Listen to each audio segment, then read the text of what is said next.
Hello again, and thanks very much for joining us on Business Now. I am Michael Nath. The Minister of Federal Capital Territory, Mohammed Bello, has said that telecommunications operators who want to deploy broadband infrastructure in green areas will only pay 14.50 naira as right-of-way charges. He said the discounted charges would be from December 1, 2022 and run for the next 2 years. He said this are the official launch of some projects approved by the Federal Executive Council under the Ministry of Communications and Digital Economy in Abuja.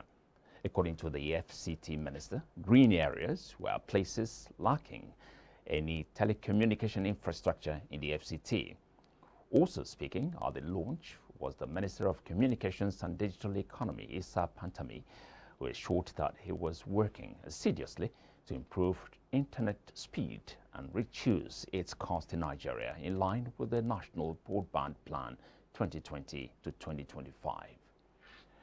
The Governor of Central Bank of Nigeria, Godwin Emefiele, has said annual foreign exchange outflow on study-related has hit about $2.5 billion as visa applications increased. He also said that the official foreign exchange receipt from crude oil sales into the official reserves of the country had dried up, but that CBN had introduced measures to boost FOREX earnings through non-export oil export, which was already yielding results. Emefiele spoke at this 57th annual bankers' dinner of the Chartered Institute of Bankers of Nigeria in Lagos on Friday night. So far, he said it had recorded and continues to record resounding success with the RT200 program. Inflows through this program in 2022 rose to about $1.6 billion and could surpass $2.5 billion by year-end, he said. The Central Bank of Nigeria has unveiled 7 key policies and products that will aid the realization of 95% financial inclusion in Nigeria by 2025.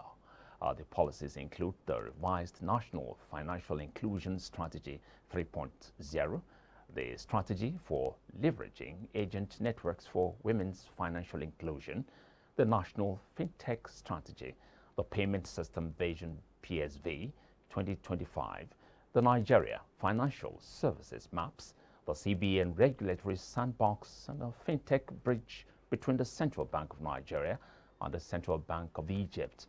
The statement recalled that the CBN governor, who chairs the National Financial Inclusion Steering Committee, pointed out that since 2012 to date, over 59 policies and initiatives have been implemented by stakeholders to achieve the objectives of financial inclusion in the country. And these policies and the initiatives cut across the banking sector, the insurance sector, the capital market sector, and the institutions responsible for infrastructural development for financial inclusion in Nigeria.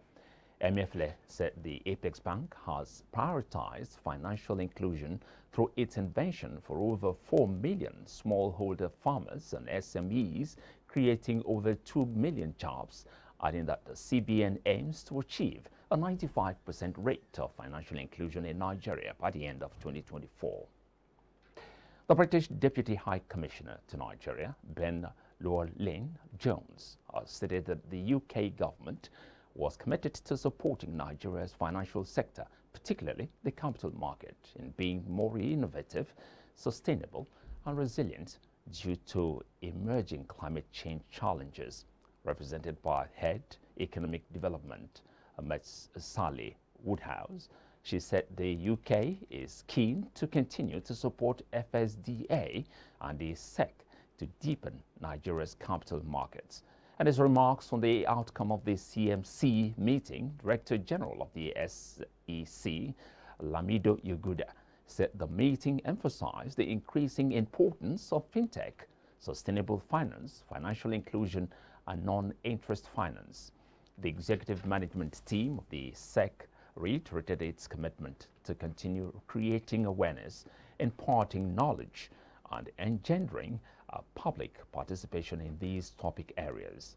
Yuguda said members of the CMC were reminded to collectively work towards the enactment of the Investments and Securities Bill 2022, which will enhance the performance of the Nigerian capital market and align it with global best practices. The bill seeks to improve the legal and regulatory framework that will accommodate the dynamics of the market. The insurance sector recorded 28.26% growth in the third quarter of 2022, according to figures obtained from the National Bureau of Statistics. The NBS said its Nigerian Gross Domestic Product report third quarter of 2022 that the finance and insurance sector consisted of the two subsectors. It added that financial institutions and insurance accounted for 89.99% and 10.01% of the sector, respectively, in the real terms in third quarter of 2022. According to the NBS report, Nigeria's GDP grew by 2.25% in real terms in the third quarter of 2022.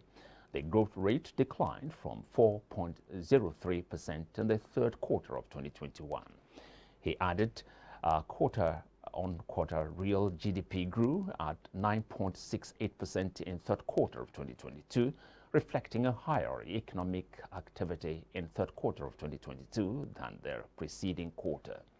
In the quarter under review, aggregate GDP stood at 52,000 or 52,255,809.62 million naira in nominal terms. The year 2022 has been quite an eventful one for tech industry. Globally, 861 tech companies have laid off a total of 138,012 employees this year. Nigerian tech companies have also not been insulated from the headwind. While some tech layoffs have not been making the news in Nigeria, many tech companies in the country are set to be quietly reducing their staff numbers. Speaking on Business Breakfast earlier, analyst Gamaliel Tani Momo harped on the need for government to democratize the sector and provide incentives. We have barely scratched the surface of what ICT can contribute to GDP growth. We are just focused lazily on petroleum, as it were. So I think that's a sector that government needs to democratize that sector and provide more incentives. If Kuda is laying off people right now, for me, it's a cause for concern. Yes. It is either two things. It is either the numbers are not doing well or something is happening in the background. So it calls for a deep introspection. The variables are just too much, as it were, for a country like ours. We are not even near adopting technology, as it were. We're not even near. So let's not even go to the fact that we have started adopting. So for a Kuda, for example, it could be the business environment as well. That's why they are having to cut down on jobs. Still to come, oil prices slide as China's COVID protests spark demand worries. Details of this and more after this commercial break. Stay with us.